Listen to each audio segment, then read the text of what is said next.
Let's say, for argument's sake, that your software company just got snapped up for a few billion, and you're on a bit of a spending spree to celebrate. You've bought the yacht and the supercar, and you're just about to start your 5-star trip around the world. But before you do, you've got just enough time to pick yourself up a watch. You're only going to grab one for now, and you want it to be something special. What's it going to be? If you like these videos and want to see more, please help the channel by subscribing. Don't forget to click the notification bell too.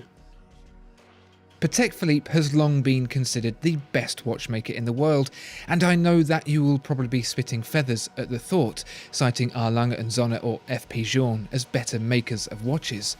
And you're probably not wrong, but there's something the House of Patek has that the others just don't.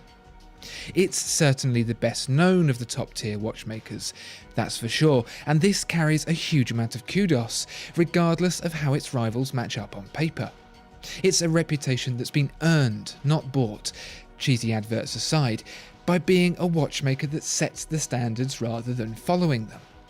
Much of how the modern watch is today is thanks to Patek Philippe, from the most complicated to the very least. And then there's the looks, because after all you could say that a brand like Breguet is more deserving in the influential stakes than Patek Philippe, but it's also something of an acquired taste. Patek Philippe has always somehow managed to stay on the right side of classical, while actually being rather modern in its execution, judging size, thickness and design with a fluidity that keeps it relevant. Think of it like an accent.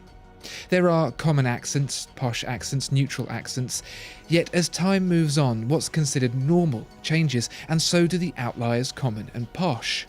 It's a change we don't notice, and we would assume that a posh accent now is the same as a posh accent from 50 years ago, but it isn't. It moves, just like Patek Philippe's design does, to avoid drifting further and further away from what's considered normal. This 5270R, for example, has a diameter of 42mm, a whopping 5mm larger than what was typical half a century ago.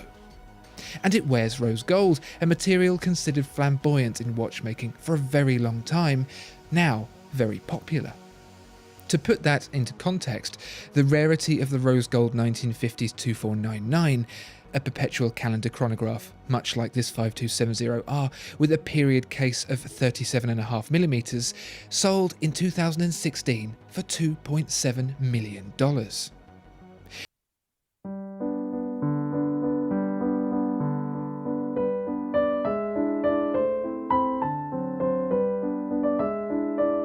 Hi, I'm Tim. Welcome to WatchBox, and thanks for logging on. If you love this watch, email me, tmasso@thewatchbox.com, your purchase and pricing email question line for purchasing this or any watch you see here on WatchBox Reviews. For purchase and pricing, reach out to me, tmasso@thewatchbox.com.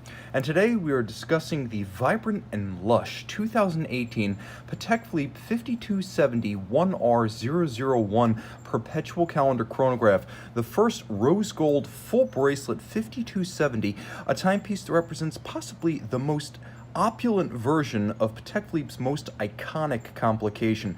Now, the timepiece, as you can see, is elaborate, though reasonably shaped to fit well on a smaller wrist.